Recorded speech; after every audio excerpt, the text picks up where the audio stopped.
Welcome back to another edition of the B4evaKool podcast. My name is Fortyfive. Very excited tonight because racing will officially start at the end of this week, and I'm looking forward to it. We got a top-notch folks. I was going to say crew, but crew folks in here. We're not a gang, but you know we like motorcycles. So say what you may. So we're gonna get it going and bring people in. So. Cheetah, man, how you doing tonight, man? How are things?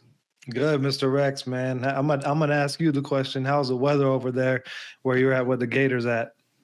Shorts and t-shirts and sneakers on, just in case the Gators show up. Nice, man. Nice. Nah, the weather's been actually today was actually in the 60s.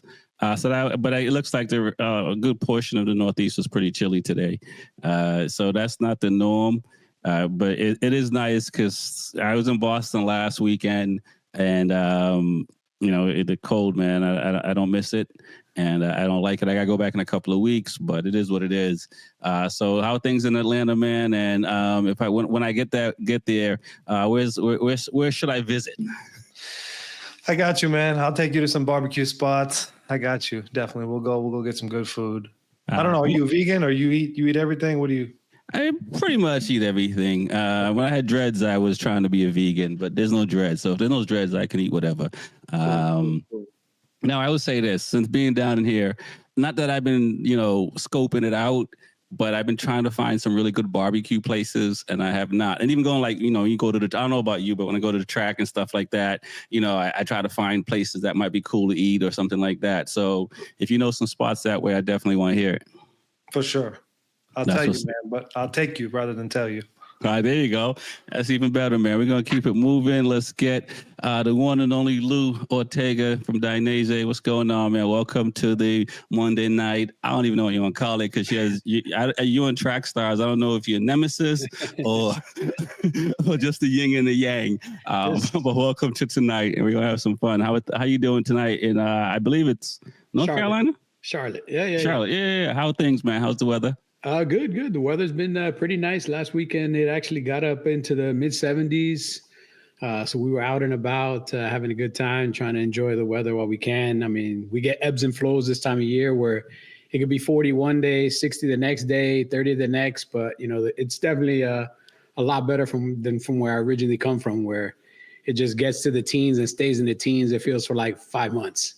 Listen, man, I know we're all looking forward to April because that's where it's officially probably warm. If I was visiting Charlotte, man, where should I stop in and visit? Should I go uptown? The best Jamaican restaurant? What are we doing? We got a little bit of everything, man. Uptown Charlotte is really cool. I mean, we got I come from a big city, so this is a little big city, but it's like a really nice little big city. Like you can walk the whole uptown area, honestly, in like an hour. Yeah. And they've got a bunch of different types of restaurants, everything you can want to eat. We got the NASCAR museum there, which is really cool to see. Yeah. I wasn't a big NASCAR fan until I kind of moved to this area, but I've been to Charlotte Motor Speedway, seen the NASCAR event there. And we have a really, really nice area on the south end.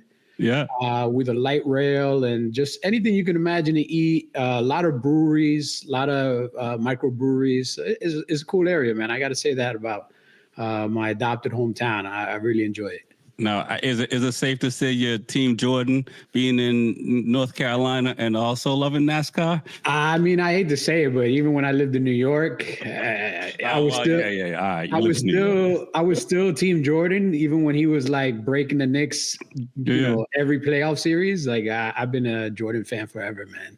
All right, man. That's what's up, man. We're going to keep it moving. Last but not least, Mr. Track Stars, man. How you doing today?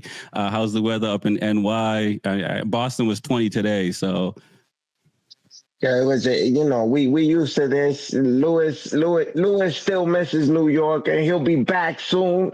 You know what I mean? Don't listen to that Phantom Museum talk that NASCAR. He's talking about NASCAR. The only NASCAR Lewis ever raced was a Grand National on the West Side Highway, a couple years back, so he's still repping New York with the Yankee jersey out there. Listen, man, we good. We Is he good. Go ahead. I was gonna say, is he the original Kendrick Lamar? Then the Grand National. Yeah, you know, he knows what he has. You know. That's what's up, man. Yo, if I'm up your way, man, where we hanging out? Where we eating? Yo, we're going straight to Washington Heights, which is the mini Dominican Republic, and we're gonna go to a nice little restaurant that has been known for years. It's called El Malecón, and it's on 175th and Broadway, and that's my favorite place to eat of all time. I live on 176, or I used to. Don't tell my wife that, but that's where I grew up. If I said I still live there, she sent me to my mom's house right now. Yeah, I mean, I don't know much Spanish at all, but that almost sounds like a swear in there in the name of that restaurant. Watch yourself now, Rex. I'm just saying, well, we're gonna make it happen, man, because we're gonna get fat and go racing. But let's bring the crew in, and we're gonna have some fun tonight. Hey guys, man, welcome to the show. World Superbike is starting this weekend. I think we're going to be talking mostly all World Superbike for most of the show. We might get into some of the MotoGP stuff, but Phillip Island, Cheetah. I'm hoping that in my future in a few years, I can start doing track days at some of these places. And Phillip Island's on my bucket list of places to ride. What are your thoughts about the island? What are your thoughts about Ducati keeping the same bike for 2024? Is that a good look for them, or are they going to struggle? Not necessarily struggle, but is that a good look because they don't have a 2025 V4R? Yeah, man. As far as Phillip Island, man, phenomenal track. I mean, history goes way back. Always leads to like super competitive racing. That track, the layout, the way it is, super competitive racing. You've seen all sorts of action there, and it's undeniable that the Phillip Island, man, track always brings that kind of racing. And as far as the Ducati goes, I'm gonna say I don't think they're taking a step behind. I think they know what's working for them, and I think. With the two riders on there, Boliga especially, it's going to be an interesting season, man. I think it's going to be a good season to watch, and I don't think there's anything for them to worry about with them staying on that previous platform. Okay. Let's go right to you, Lou. Same questions to you, man. Your thoughts on Phillip Island? Is it on your bucket list? And is it Team Ducati like track star like to say? We wearing red all year, even though I got a green in the background. I don't know if you can see it, but it's more for the when lights go out. I mean, Phillip Island, as far as a track, as far as an atmosphere, I mean, it looks like a beautiful track.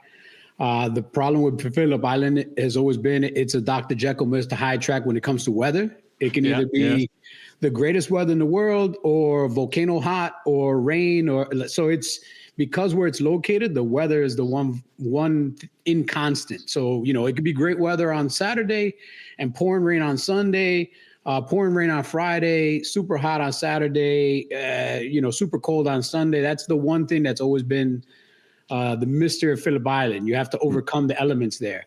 Right. As far as Ducati sticking with the bike from last year, I really think that's the way for them to go.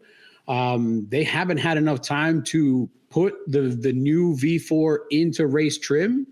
And if you look at what they've done with the previous V4, it would kind of be silly to abandon it as far as they've developed it and as good as it is. It's not like it's not a competitive bike. We saw last year, it can beat any other bike on any track on any given day with the right rider and with the right conditions.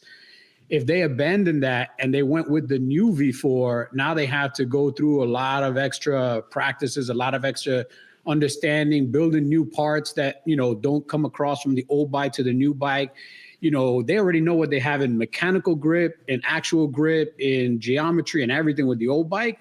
And that's a lot to learn in a short period of time to get it ready and to be at the front. And they got to be at the front, man. Ducati's motto is, win on Sunday, sell on Monday. If they stop winning on Sundays, you'll see it. It impacts their sales, unlike any other manufacturer. So they got to go with the proven winners. Right, and we're gonna dive further into that because it's gonna be it looks like it's gonna be a chess move between Ducati and BMW because they got that new M. So we're gonna be talking about that new M and what that's gonna be. But track stars, man, Phillip Island, Team Ducati. You still on your 24 Ducati V4R. So I mean, it seems all right to you, right?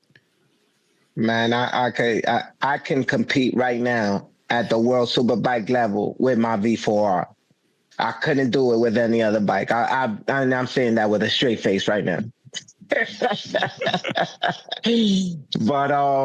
hey, Ducati is the team to beat, and you know how it is. If Ducati knows why they didn't release the bike in 2025. Obviously, they know that my boy had a lot of problems with the weight of the bike. You got a lot of boys. But obviously, you want me to say his name? Just say you got a lot of boys. No, but you want me to say the guy's name? The Spanish flag Batista, runs deep. baby. Batista, baby. You hear that? You hear that? Okay. And I'm not talking about Enrique Batista from 172nd Street between Broadway and Fort Washington, Lewis. I'm talking about Alvaro. But obviously we saw that towards the end of the year, he was just getting better and better. Right. You know what I mean? Yeah. Yeah, that means he was, that neck healed up. Because, I didn't believe it neither that he had any type of neck injury, you know what I mean? But obviously the neck healed up. He got used to those 20 pounds, and it gives Ducati the confidence to say, hey, go for it. Right. We believe in you. You know what I mean? And not only that, we had the young bull, Bulliger, right there giving this guy on this BMW, a run for his money. Got you. Hey, okay. So, you say that, and I'm going to say this. So in Ducati's camp, and I don't know if you guys saw testing today, it was out, 4 out of 5 Ducati in the top 5. Toprak was the only guy in fourth place on a different manufacturer than that. Do you think Team Ducati is saying, hey, which one of you guys want Toprak? While the other 3 just get points. Is that what's happening? Because it looks like 4 against 1. We'll go with you, Cheetah. Yeah, I mean, pretty much, right? Like, I mean, what at this point, who's carrying the BMW even up there, right? Where's the next? Did anyone see where the next BMW was? There's only one. Oh, there's 2. Vandermark. Yeah. No, it's Vandermark, right? It's one more. Yeah. Because they gave up 2 seats. Right. So I don't know, man. It's tough, and I think they may be just putting all their eggs into a few more years and maybe changing the direction they're going. I don't know. Is there a rule change coming in World Superbike at all in the next couple of years too? Not World Superbike, but they might be looking to jump over to MotoGP, so maybe they're investing a little bit less than World Superbike. You feel like they may be jumping ship completely to where, yeah, maybe. It's going to be one or the other because like Aprilia, they're not going to be in 2 series. They're going to be in 1 series, and they're going to try to do the best. So if they do move from World Superbike, I don't see them having a World Superbike team and a MotoGP team. I see them just going MotoGP 100%. Really? I did not think of that. Man, that's a monkey with the wrench right there. You don't, and why do you say that? Do you think just logistics, or because their money's long? Their money's long, but MotoGP money takes a long money. and then you got to think about, you're splitting your resources in 2 different series that are going to be on 2 very different bikes. In MotoGP, they're going to be racing, I believe, a 900 or 800? 850. So now you have to develop a completely different motor, the completely different package. And then if you keep maintaining the World Superbike team, that's a completely different package. So now in parallel, you're spending double the money to develop a winning package in 2 different series. You're better off, you could be the best of the best at one thing, or you could be moderately okay at 2 things. Right. You're better off being the best at one thing. Right. And that may be the article and discussion we start seeing moving forward in the next couple of years. Yeah. I was gonna say track stars. I mean, Do you think what Lewis is saying is doable? Because I mean, looking at social media, it seems like BMW sells a lot of BMWs. Well, we're talking about the man on a budget. He does it all on a budget. This guy is a numbers guy. He's very detached from emotion.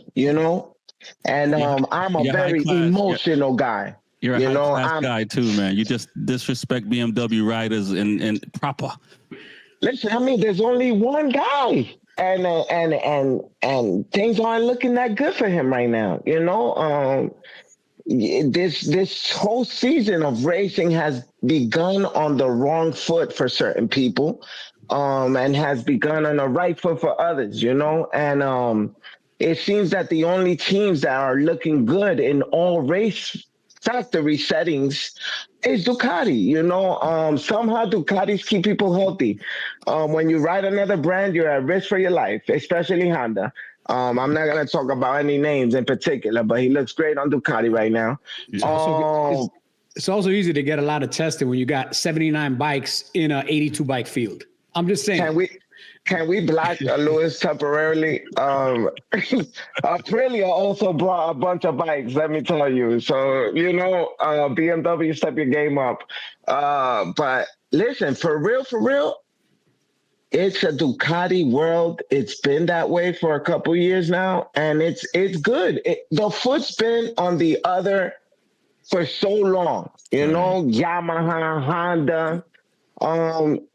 It's good to see us on top, and BMW, you're rather new to this, as long as you guys been out there, on this platform, on this stage, when you get to be on the podium is what I'm talking about, wait your turn. It might never come if Ducati's around, but wait your turn. Now, Cheetah, like Lewis was just saying about the brands. With Ducati having 76 bikes on the grid, we saw Top Rock had a big high side today. Do you find that these guys are going to have to start overriding their bikes to compete because Ducati got the grid on lock? I mean, it's interesting because as we were talking, I was just looking up last year's results as well, and it's close. I wouldn't say it's just all out because as you go right past into 6th, 7th, you got Kawasaki, Yamaha, and you got Honda not too far off right there. So it's still competitive outside of top 5, but in top 5 right now, it's looking very much like a Ducati show. So last year it didn't look as the same way in the testing at Australia. Yeah, I will give you that. And I'll go to you, Lewis, with all those Ducati bikes. We see Jonathan Ray. He's going to be out with a few broken bones in the foot. So again, do you think these guys are going to have to override to keep up with the 2024 Ducati V4R? It seems like the year of the shoe being on the other foot. Turns out that's because everybody's foot is getting broken. In MotoGP, you crash, you break your feet. World Superbike, you crash, you break your feet. It's not a good time to be somebody with fragile feet. Yeah. Looking at it, World Superbike is going to be pretty much Top Rack and the two other Ducatis that are going to be competing for the top 3, man. I don't see the new Kawasaki team really making a lot of waves with the Bimota frame Kawasaki motor. Mm-hmm. And then the main thing that I've seen here, Jonathan Ray getting injured at that age, a foot injury, depending on how bad that is, that's going to take a while to heal, man. Foot injuries, I've told people for years, they take the longest to heal because they're the farthest from your heart. So by the time the blood flow gets to your feet, has the least amount of oxygen, you can't restore bone without oxygen. So he's going to be spending a lot of time in a hyperbaric chamber and doing a lot of rehab. And just looking at the Yamaha numbers, man, Yamaha has been exposed again as having just a weak bike, man. They brought the same knife to the same knife fight for a long time, but now everybody's showing up with guns and they're still showing up with a knife. I think World Superbike is it's going to be 4 or 5 Ducatis and 1 BMW in the top 5 every weekend. And Top Rack is going to have to ride out of his skin, which is the way he typically rides. I mean, the guy only has one gear, like some of the other guys. Like I feel like Nicolo Bulaga only has one gear. He's a little bit more reserved sometimes, but he definitely is an all-out guy. Yanone, I think, has got a lot to prove, and he's got the right bike to prove it. I mean, the guy wants to be on the podium and win on a regular basis. So, I think there's a lot of hunger, not so much from Ducati, but from Ducati riders. So I think they're all going to push each other really, really hard this year, man. Yeah, and as I'm listening to you say that, I'm thinking like, who's the most hungriest track stars in that? Because Alvaro already got 2 titles, so I mean, you have to have the Michael Jordan mindset where it doesn't matter, right? Some people take the gas off a little bit when they get a title. So who's the most hungriest? The 2 older guys in Petrucci and Annoni, or the second year sophomore guy? I mean, I'm gonna tell you right now, Lewis is gonna hate this answer. I don't know how Cheetah's gonna feel about it. But I think the hungriest rider in World Superbike, his name is Scott Redding. Okay. Scott Redding has. I did not see that coming.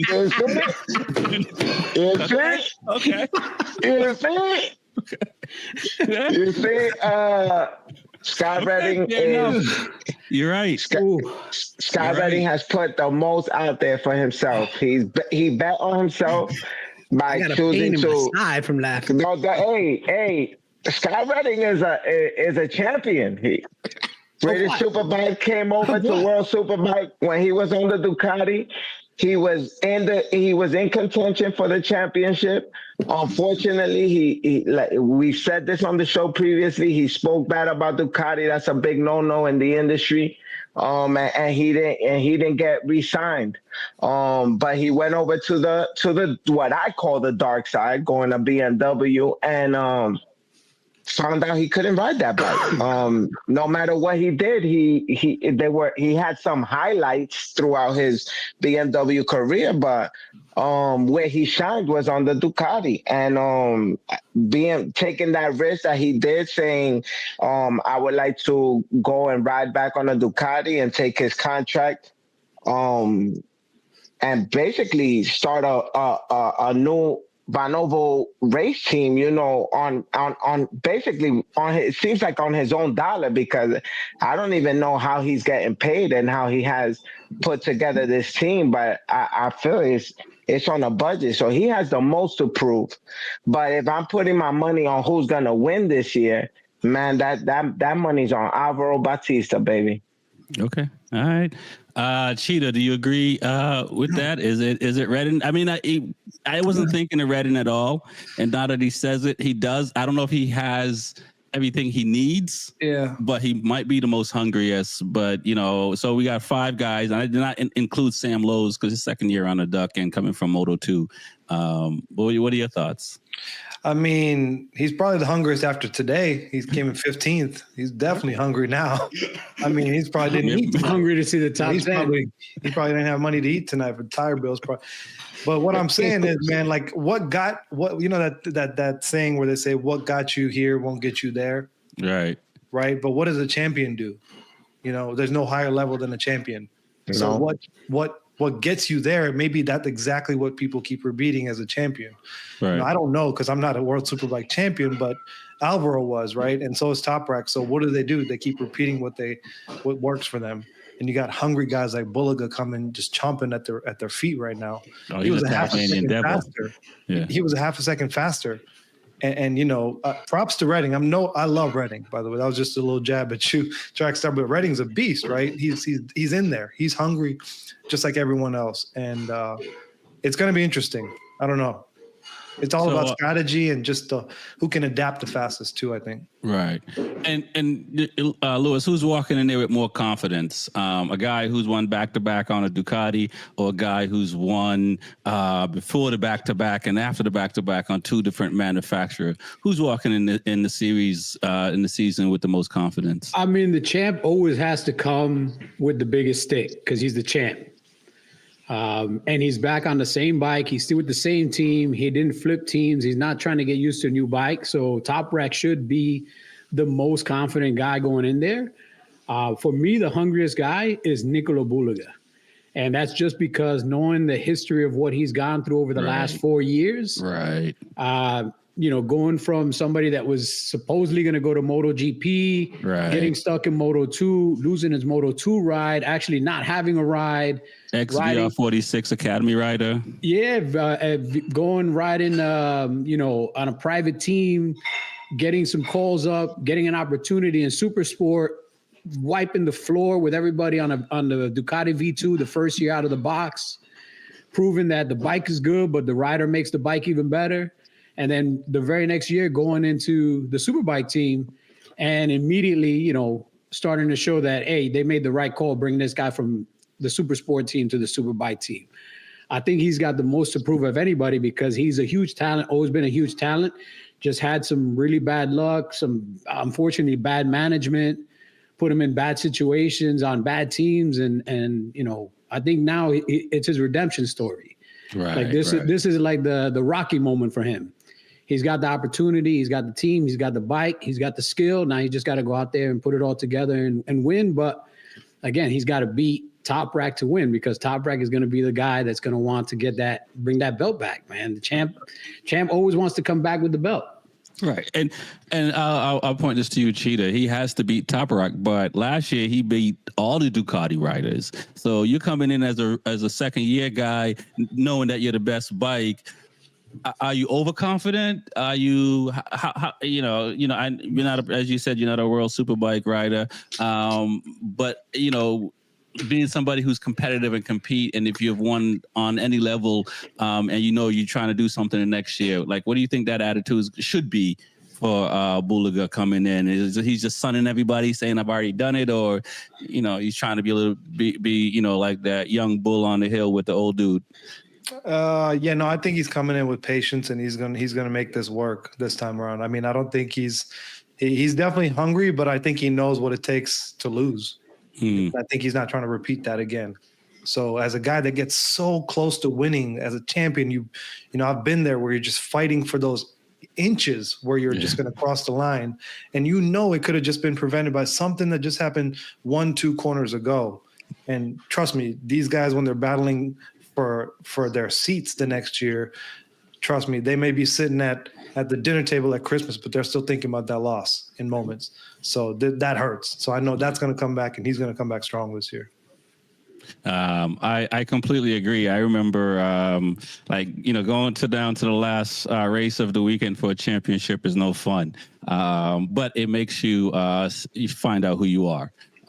So for sure, it's going to be interesting to see what he does this year. But I think he's still a rookie compared to the other guys. I mean, I know Yari Montella is a rookie, the official rookie and stuff like that for Ducati and stuff. But he's his second year on a super bike, and like you guys mentioned, like he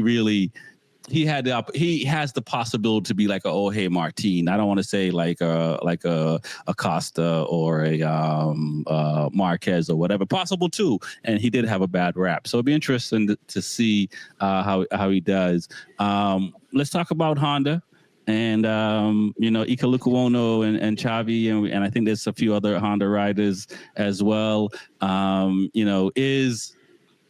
If you're on the Honda camp, is a consistent top 8.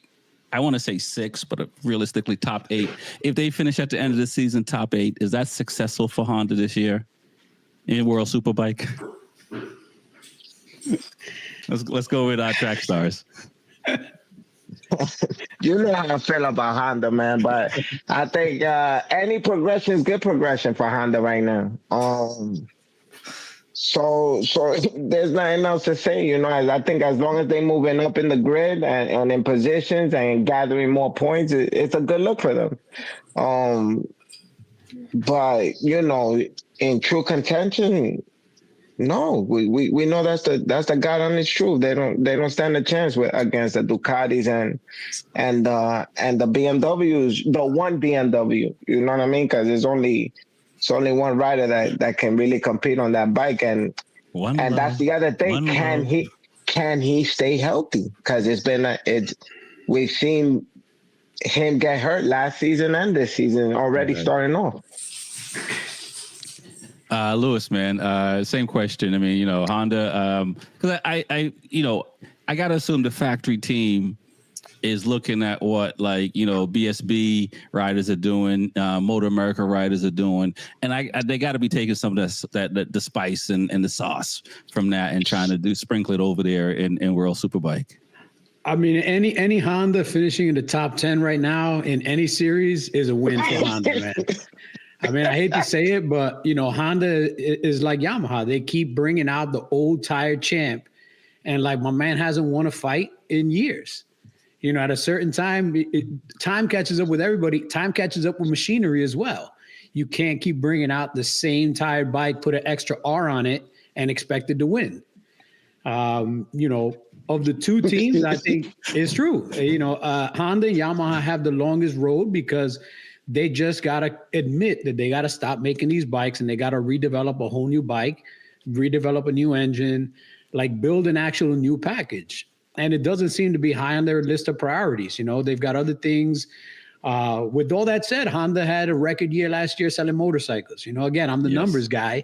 They sold more motorcycles last year than they've done in a long time. They had a record year, but they also realized where the money's coming from. It's not coming from CBR 1000s. It's not coming from CBR 600s. It's coming from, small displacement bikes under 300 cc's. So if I'm going to develop a new bike or I'm going to develop something, how much of that money is going to go to that CBR 1000? Because again, you've already lost a lot of the customers because that overall customer base is small. And now I'm going to invest millions of dollars in hopes that I can get some of the small customers from there to go from a Ducati and go from a BMW that have been constantly developing these bikes back to my Honda. You got to come out with something incredible to try to get them from these proven winners back to a Honda that hasn't been a proven winner in a decade. Man, hey, Cheetah, is Honda really Windows 8 kind of cover up to Windows 7? I'm just glad Smitty's not here, bro, because I just want to see track stars and them go at it with the thing, bro. It's so funny watching y'all go at it. But man, I don't know. In World Superbike, looking back, they haven't really just gone on a winning spree either. So it's tough to see that. They've done that in GP. So I think if anywhere, they'll still keep putting all their money into GP programs, especially with this changes coming up. Will they, put a lot of money into this? And I mean, as far as does it even have a chance? Top 10, yeah. We see Xavi and we see the other guy, but I don't know if they're ever going to be top 5 even. That's going to be tough. I mean, Ika got on the podium last year. Yeah.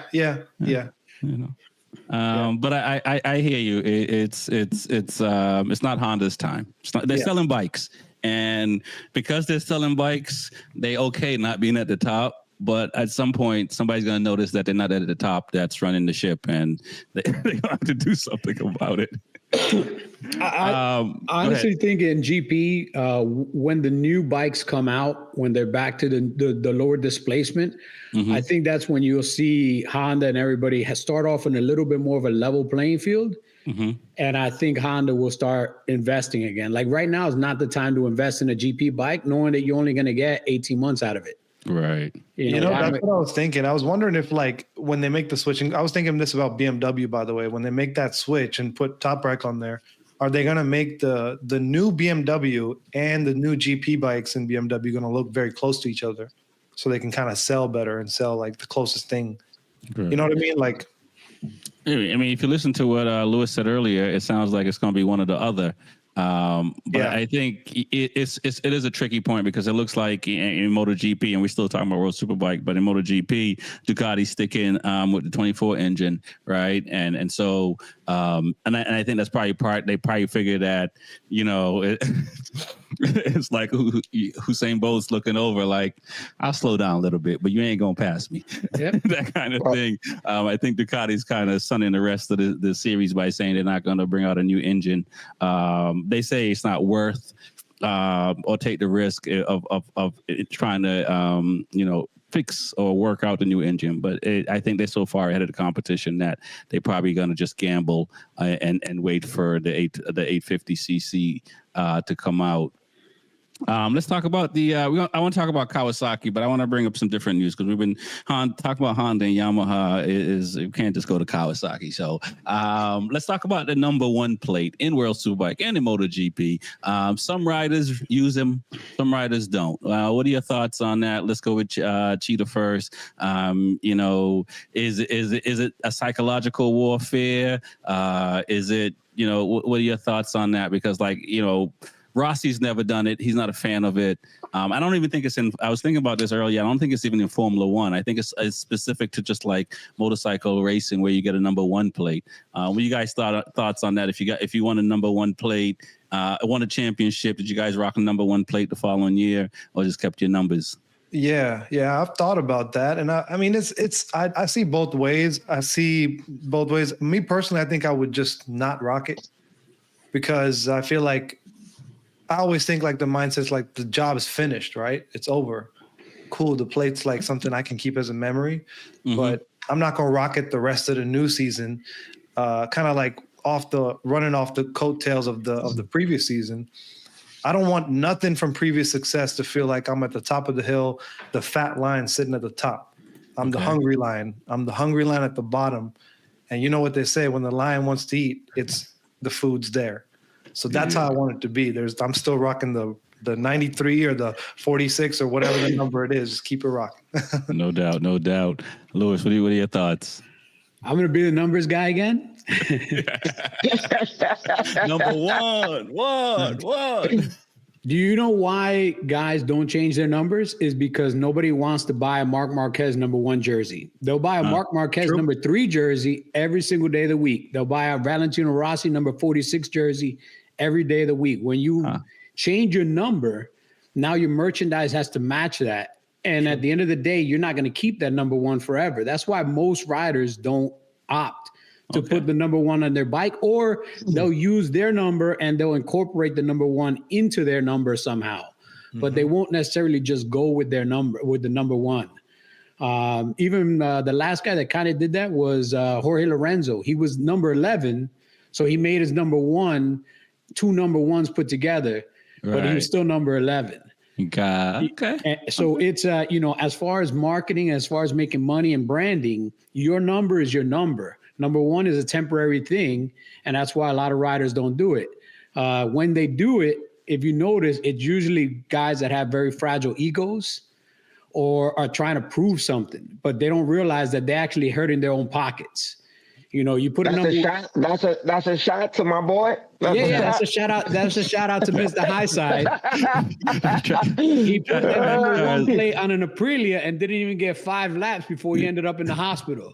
He should have just kept his other number, and he wouldn't have hurt himself. I guarantee you. Track stars. Do you really buy that it's numbers and money is everything, or is bragging rights important? Because we see some of these old timers that the rivalries, and to this day. Listen, I must be one of the ego guys. Super sensitive, yes. Because I would rock that number one, for a race or two, put it back, get my number back, wear it again towards the end of the season, Listen, that number one has to mean everything, and yo, listen, I love Valentino Rossi, man. I wish I could show you the fluo yellow on all my suits is because of Rossi. And I always was always waiting for him to get that number one on that bike, Right. And I say obviously I'm not a numbers guy like Lewis, and I'm blessed to know Lou, because for real, he breaks things down in such a way that you understand that you kind of, as a fan, you become ignorant to it. And he tells me that all the time. He's like, yo, you a fanboy. And I really am. Because I'm like, yo, you would sell so much more if you put that helmet out with a number one, Right. And it's always a 46. And I never understood it till Lewis explains these things to me. Right. Yo, it costs money to do that, and if you do that, then people might not. I'm like, yo, I just want to see it. You know what I mean? But I would rock the number one plate. I do like Jordan, come back with the 4.5, and then switch back to the 23. I think Jordan might be the only person that has gotten away with it successfully. Kobe, I'll give Kobe. Kobe 2, 8, 24. Correct. LeBron 6, 23. LeBron tried, but I don't think anybody paid attention. Correct. I was just gonna say, man, like it's cool to run that number. The other side of running that plate, though, is like what happens when you don't make the podium. Yeah. Or when you do make the podium, you just got that one. Let's sitting in the garage. I just can't stand that part too. You know, it ain't just flaunting. I love the front part. Trust me, I'd love to do it. But what happens when you ain't number one? Right, right. Oh. No, that's and it's interesting because it seems like Jonathan Ray had it for like 6 years, so he probably cornered the most merch money because he had it for so long and backed it up for so long. But in MotoGP, you know, outside of Pecco, and maybe now Martin, if he's going to run it this year, Fabio didn't run it, and Mir didn't run it, and obviously Marquez didn't run it. Yeah. There's probably Lewis broke it down. I think it's more to Lou's point because I agree. And that's one thing I'll say this when we went to both. So we were lucky enough, man. Last year, not last year, but last September, 2 Septembers ago, we got to go to the Italian GP Misano, and we flew right over to we did the Barcelona one first, then we flew over to the Italian one. And I remember that the Barcelona one, they had a huge turnout for merchandise, but they didn't have as big for the Italian one. And I asked the guy why, because he ran all the merchandise, the signature ones. Because I got myself a Jack Miller signed thing with the chain link from his KTM, so it's dope. But they had a lot of that for everyone. And to Lou's point, I think it's more to what he said. You know, it relates back to the numbers. When they have them, they can keep them for a couple seasons, and they sell them even after the season's over, right? So just that's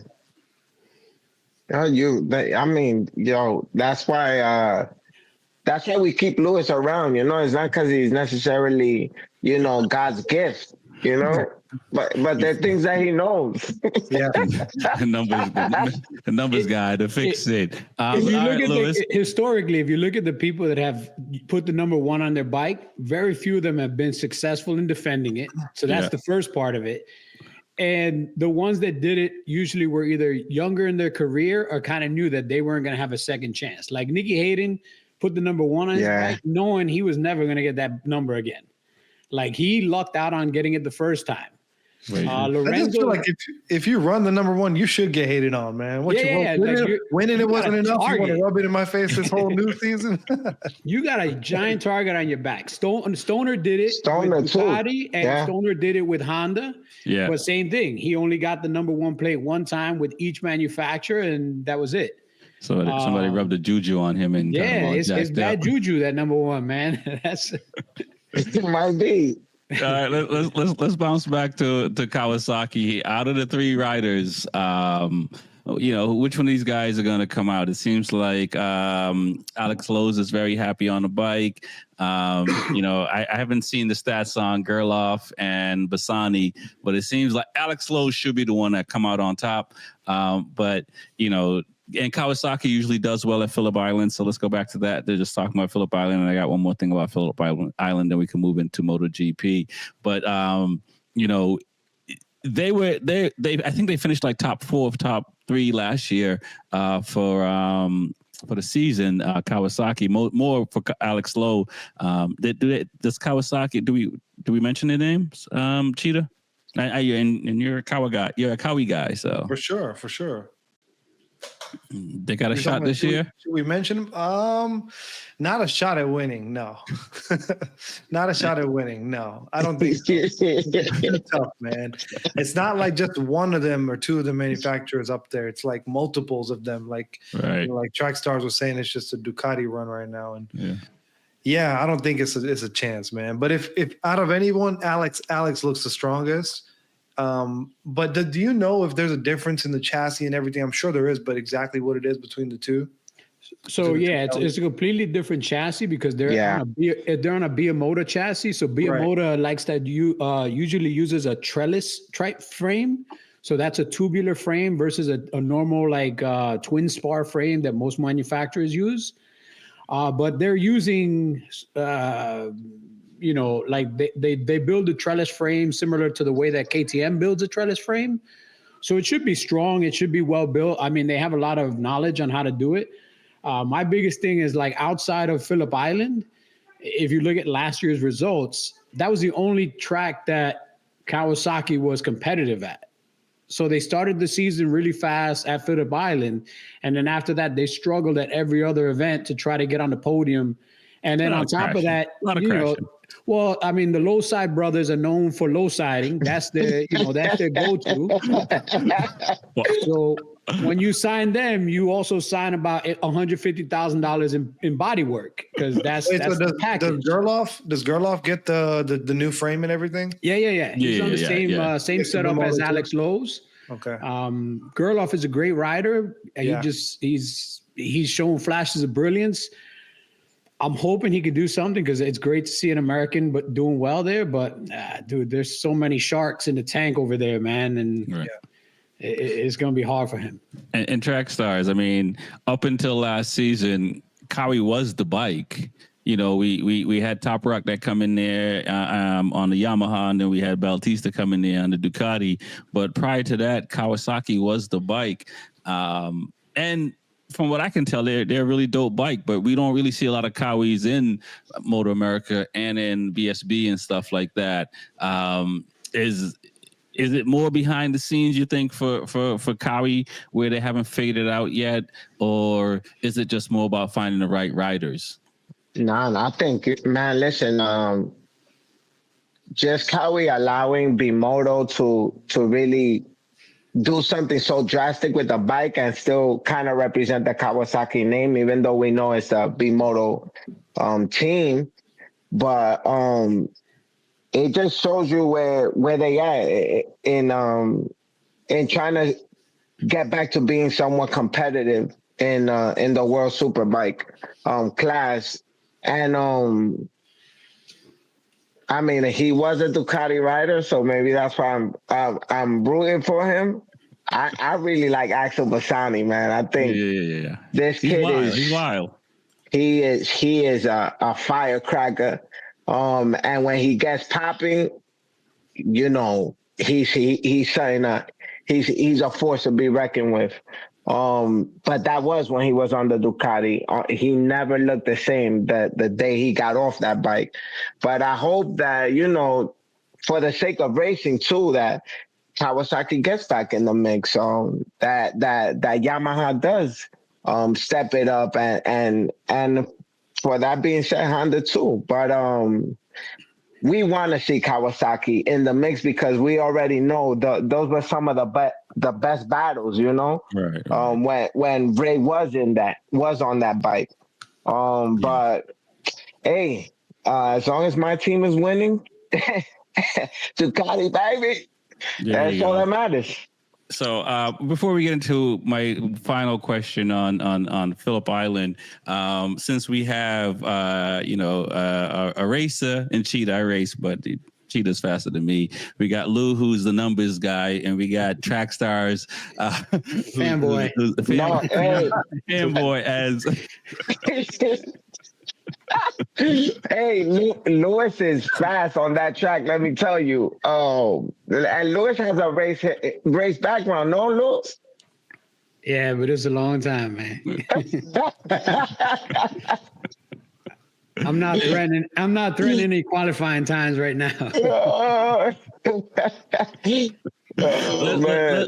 Let's talk about the mental side of things, because you look at Ronaldo, you look at Bassani, you look at some of these guys. When you see somebody struggle you talk about Scott Redden, and I'll use myself as an example. I'm no pro rider, but I struggled for a good 3-4 years.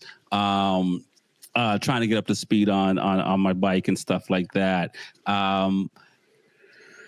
how much of what these guys are going through with this mental stuff, is it really mental stuff? Is it just the bike? Or is it really like a lot of other things going on? Because I when, after, like, I remember, like, why is so-and-so struggling? Why is he so-and-so struggling? And now, like, after going through it, I can kind of get it. Is there more to these guys' stories, the Bassani, the Rinaldi, some of these other guys that struggled, that used to do really well? Is there more to their story and we just don't really fully understand it, or they're not coming out and saying it? Or is it just they fell off?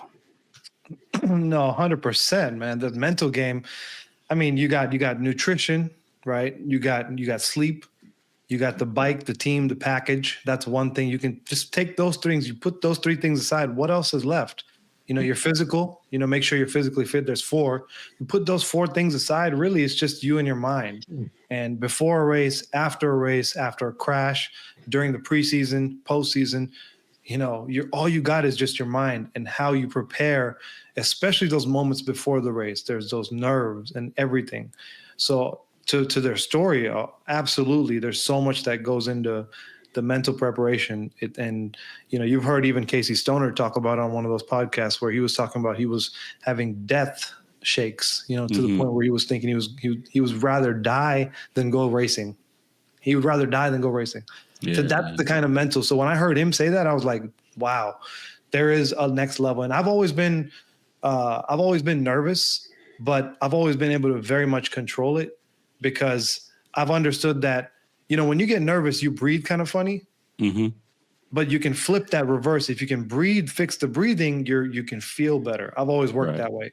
So I've just known to work it, but some people just never are able to control it. And it can, it's scary, man. And that never goes away, no matter how high level you get. Yeah. It's interesting how you, you come to a solution, and we may touch on that a little bit. From Mr. Numbers guy, Lewis, when you see a rider struggling and you're looking at the numbers and the numbers are declining because the rider is struggling, do you give them a pass?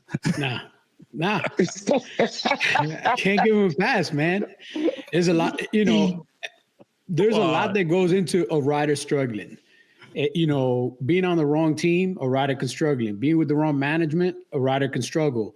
Having a team that's not going to financially support you, a rider's going to struggle. You look at like some riders, even in MotoGP, that weren't on factory teams, were on secondary or satellite teams.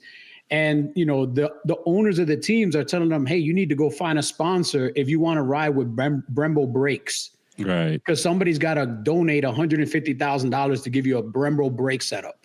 And it's like, wait a second, man, I got to find money too to go. Like, I got to find money to get better parts so that the bike will stop better. So all this starts to, like, you got to be mentally strong. Like, you can't believe in the racing game, whether it's car racing, motorcycle racing, anything. And every time there's a new element that gets added to that mix, your mental stability, your mental strength gets tested. Everybody says the worst thing you could do as a motorcycle rider is fall in love, get married, or have a kid. That's the three-peat of death right there, man. Because guess what? Every time you go into the corner, you're thinking about your wife and your kid, man. Yeah. If you don't have that on your mind, you're going to go an extra 15 feet before you get on those brakes. When you got that in your mind, my man, Rossi says it, the day at Austria, when he saw 2 bikes go jumping over his head, that's the day he knew it was time to retire. Because the first thing that flashed through his head was like, my family, my wife, I got a kid coming. I got this. Whoa. What am I doing out here, man? I got more money than I ever need. What the fuck am I doing out here? Yeah. Luckily, that happened later in his career, but if that had happened when he was 20, Rossi wouldn't have been Rossi, man. And that's why you see a lot of these guys, they usually don't get into serious relationships until they get into like their later 20s or early 30s, because they want to have that clear mindset, that eye of the tiger. Right. As soon as you tame the tiger, man, that's it. Yeah. I got to say, Rossi was, he was involved in his friend's death, and he kept riding after that. Kept riding like it didn't matter. You do have to have a different mindset, and get out there and still win some titles. Track stars, from the standpoint of a fan, riders are struggling. I mean, He struggles if his valve stem is a quarter turn too loose, man. That's the weakest mind right there, man. That's a Ducati rider. I thought from the stands, bro. He said from the stands. You know, I'm all about the heart. Yeah. I'm all about the heart, all about the emotion, and I think it plays a role. Right. You know, sometimes, like my man Josh Allen, he found motivation through the birth of his son, you know? Yeah. And he got a championship because of it. Don't you forget that. Lewis, Mr. Ortega. You know, sometimes the numbers don't add up. Sometimes it's the motivating factor. You know what I'm saying? It's the it plays a role and it changes the game. Right. You know, and I think that will continue to happen because the man's having kids again and he might win another championship. We talking about Josh Herring, not to bring it back to Moto America, but just to prove that little factor right there. And people like Scott Redding, who's having a kid. Yeah, I'm glad you muted him, man, because he was just talking nonsense. Because Scott Redding, I think he muted himself. Won. Yeah, thank God, man, because that was just nonsense. He muted himself. Scott Herring won by default because everybody else was not at the top at the end of the year. You know, Jay Gagne should have easily won that championship if it wasn't for the fact he had arm pump injuries. He had all this other stuff. You know, Cam Peterson should not have been on a factory bike. He didn't have the factory level. Lewis, man, there's a lot of riders saying that, man. I should have won my championship in 21 if I didn't miss one race. I understand. A win is a win at the end of the year. But let's be honest, man. I've never seen Josh Herring dominate in any championship except on a 600. And that was because he was racing kids on an overpowered V-twin. Come on, I disagree a little bit, man. I'm trying to mute his mic.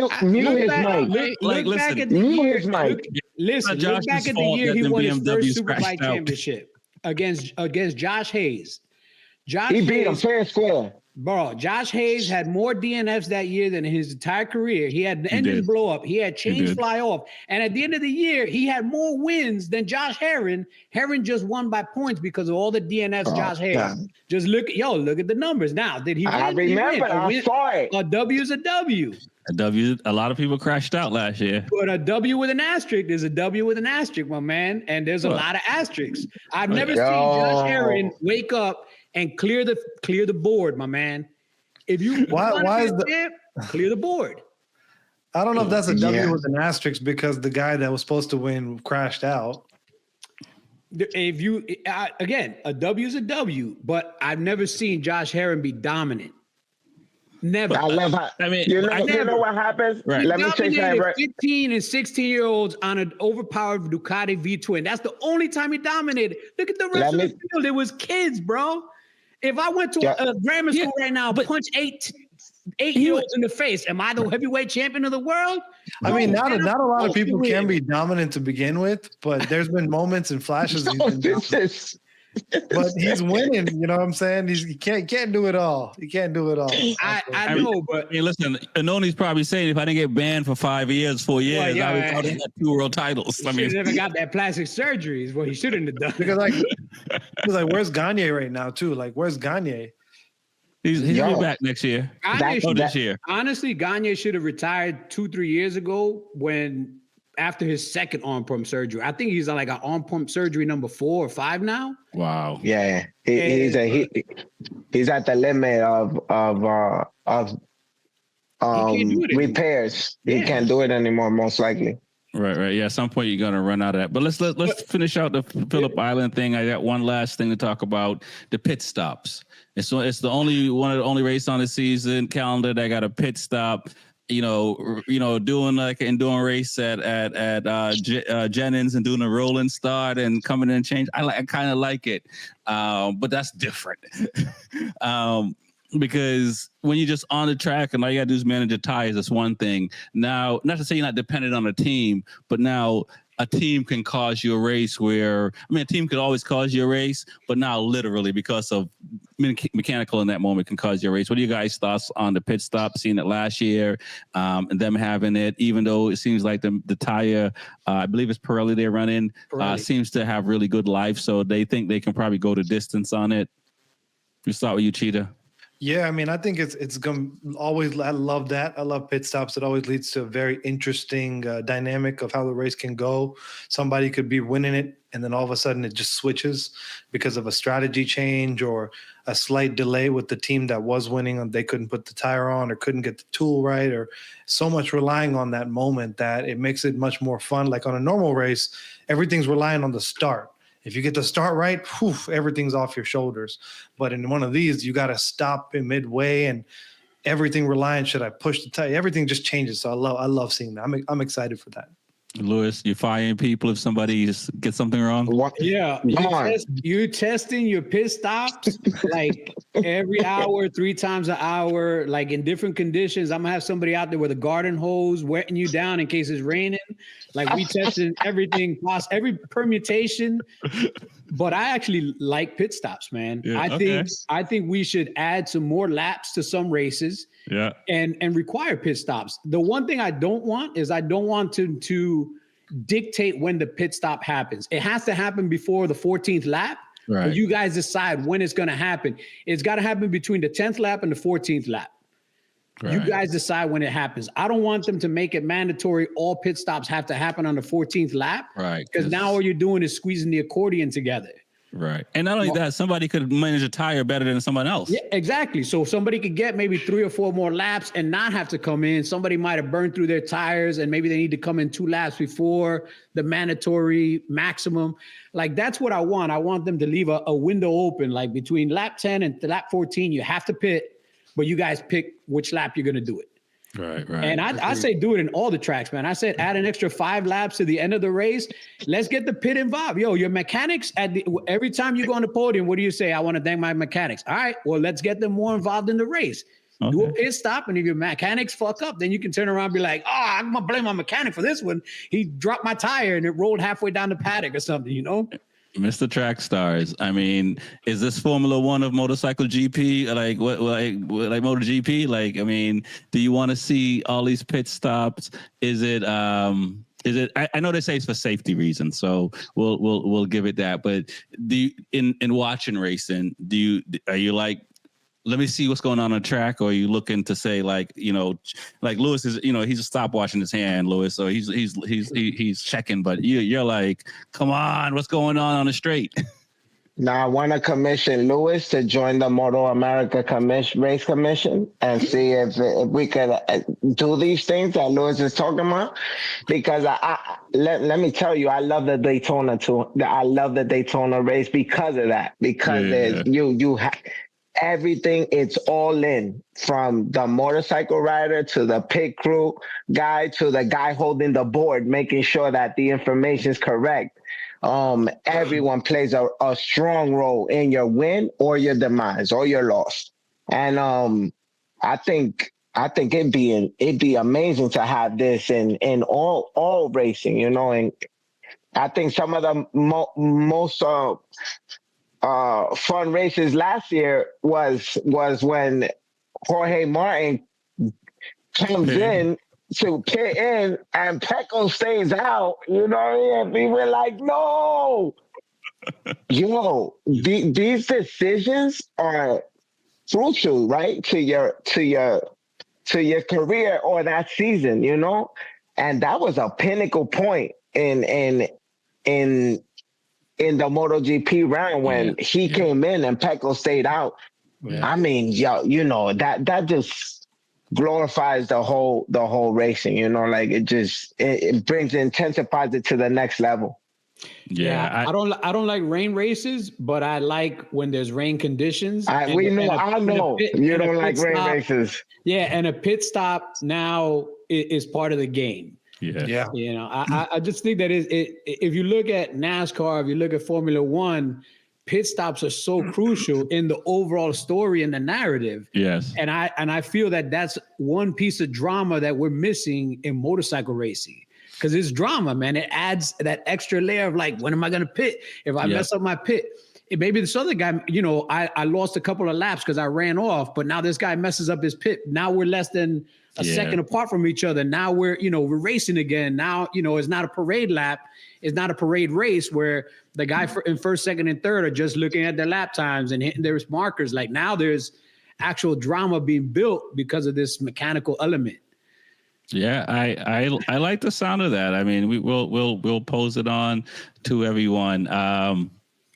I think one day we will talk about what you feel about rain races. Louis, we will talk about that one day. Not today, but one day, please.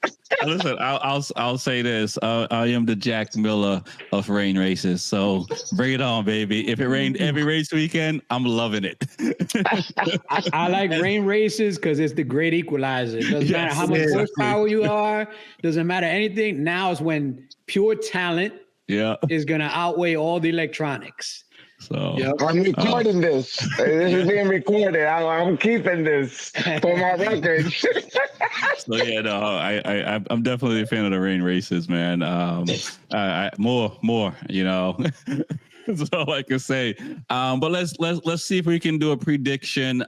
Who's gonna win? We got 3 races over the weekend. We didn't even talk about all the other classes in World Superbike.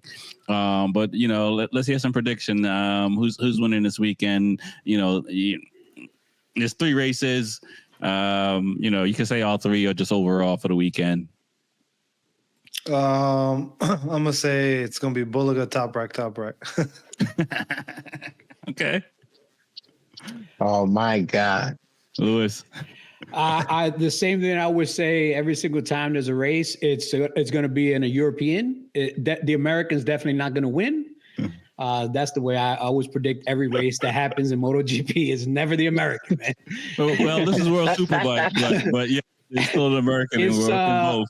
I'm gonna do Bulaga, and Top Rack. Okay. I think Bulaga will win 2 of the races, and Top Rack, might win 1. All right. What are we saying? Track size: Ducati. That's all you need to know. Number 1. We're not even sure what condition Top Rack is gonna be feeling. He's bruised up. He said he's in a lot of pain. But that it could be gaslighting. I mean, this guy hasn't really recovered from his finger. Remember that he just had surgery. So Top Rack is not at all in my mentions. I think I'm gonna go Bulaga will win the first one. I think Batista will win the second one, and Batista will win the third. Okay. I'm gonna say Anoni. I'm gonna say Pachucci. And I'll throw a Top Rack in there for one of them. And I had one more question to ask about. We talked about Ducati staying with the V4 24 version and BMW with the new 25 version. Ducati playing it safe? BMW taking more of a risk, or is it really just business as usual? It wasn't an option, Rex. You couldn't get a 2025 V4R.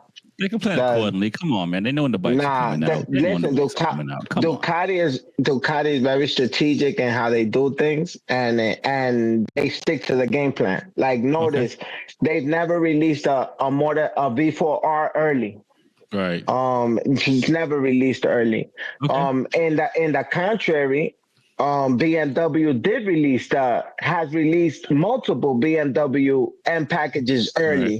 Right. They've actually one of the manufacturers who done it almost year after year after year. They figured something to make the motorcycle better, and it's primarily been aerodynamic.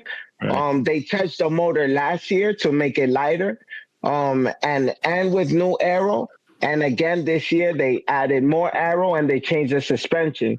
And Top Rack wasn't happy with the bike setup. He said that he didn't like the suspension on the new motorcycle, and he wasn't happy. And there's the proof. The guy goes on and damn near kills himself.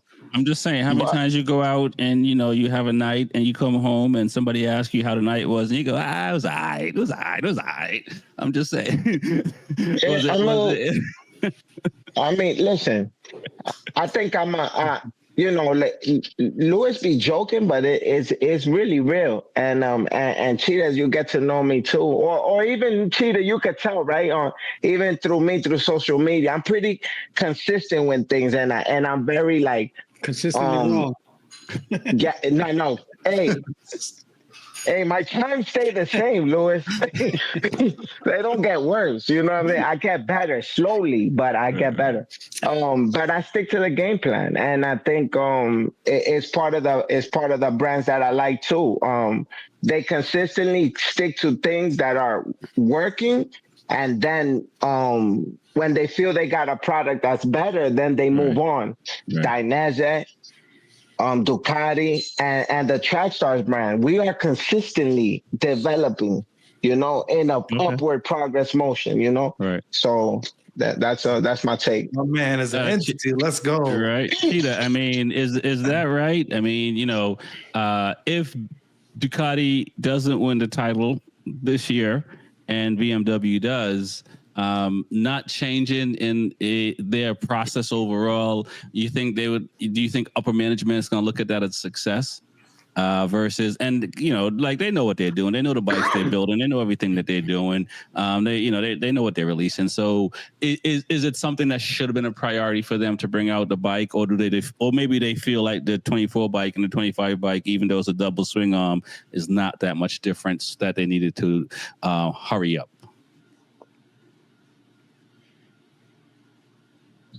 There'll be a Cheetah question. Okay. I thought it was for Luke because that sounded very technical there. But yeah, I mean, I think time will tell. I think because what was it? It's Top Rack's doing good on it, right? I mean, he's doing fine on it. I think they might be doing it for a testing standpoint, just to get more data on it, consistent data on it. They may be making other changes along the way, right? So besides just the chassis. So I don't know. Again, it's hard to say. From a business standpoint, it might be coming from that standpoint too. Hard to say. I'd be curious to hear if anyone else has any more insights than that. Right. Do we break the rules, Louis, or do we stick to what we've been doing? No, you stick to what's been working. I think Ducati's making the right call, using the same bike from last year. I think it's a little too early to go to the new bike, especially, again, if the riders are complaining that mechanical grip and all these other things are still not there, why take away your chances? I mean, it's not like they lost last year by 150 points. They only lost by a small margin.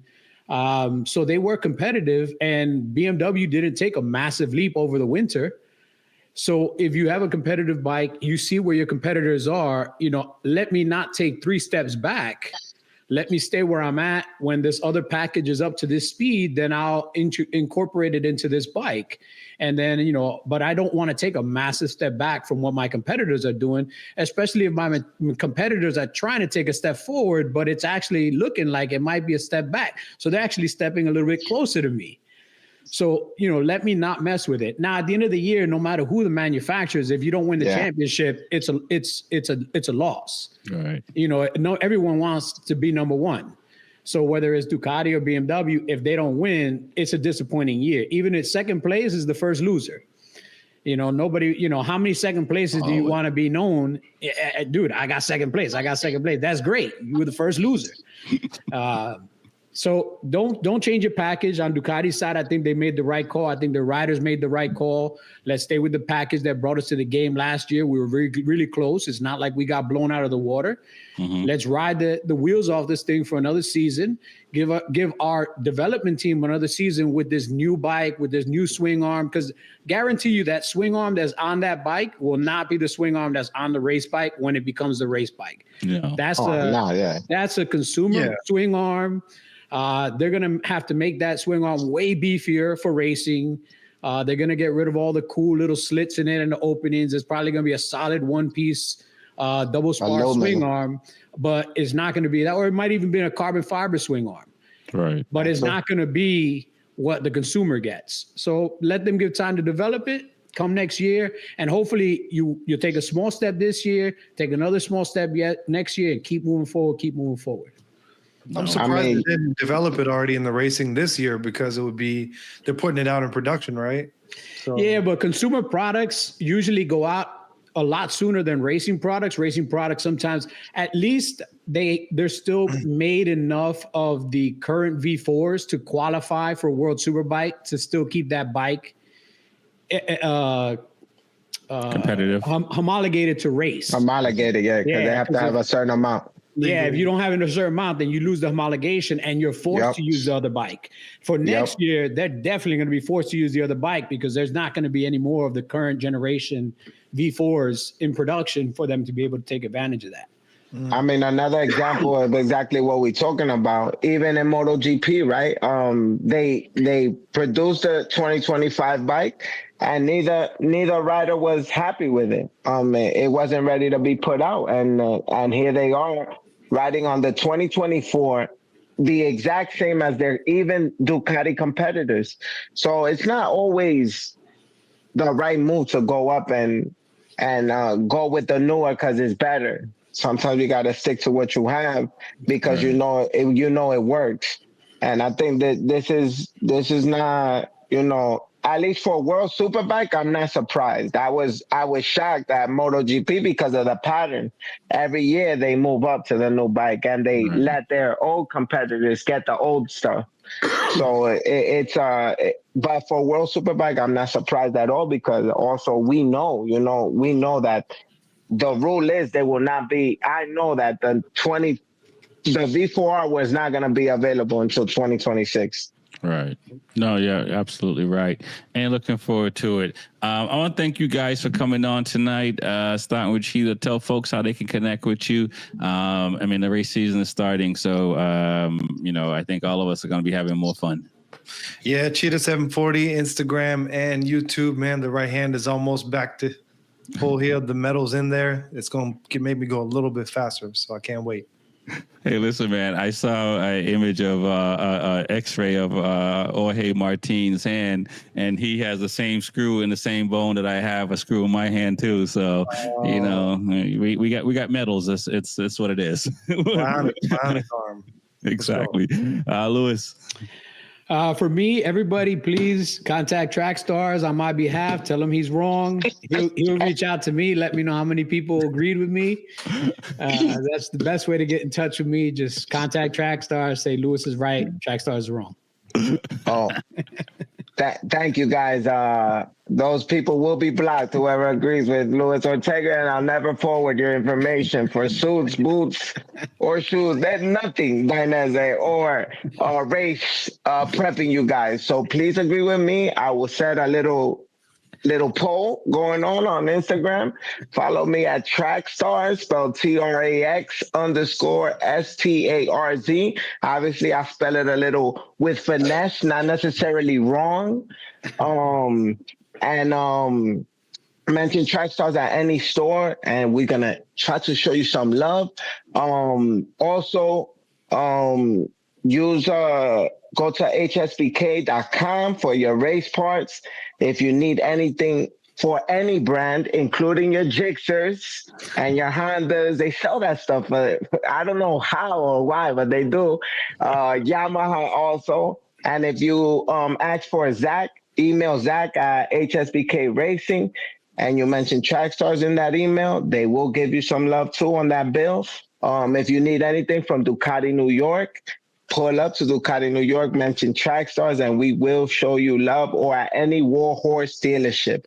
Also, guys, I want to shout out Certified Knee Draggers, because they're having their March Madness coming up. They're racing at that track that's been mentioned here a couple times, Jennings GP in Florida. They are transporting bikes from New York down there, or anything along the way. They're charging a fee for that, but they will bring your bike down, and they're having a race with Team Reckless. There's a little competition and a $10,000 fee, $10,000 prize during this race. So, sign yourself up. Reach out to CertifiedKneeDraggers.com or at Certified Knee Draggers on Instagram. It's gonna be epic. Don't miss out. Wait, who's Thank you, racing? Hold on, hang on. How do you sign up? Yeah, yo. Thank you, Shaquille O'Neal. I mean, track stars. Yeah, I for mean, real. You got a lot of brands, my brother. You got a lot of brands. Well, I seem to be liked somehow. I don't know Hold how. on. You It know, looks like you only got Lewis doesn't like me. Only Lewis has It looked like feelings, you know? Looks like you got the Cheetah brand. I see some Cheetah print back there behind you. Too. Whoa! It's the new Dainese gear, man. Come on. Oh my God. I want to thank everyone for coming on tonight, man. It's the B4evaKool podcast. My name is Rex45. Peace. Check it out. Peace.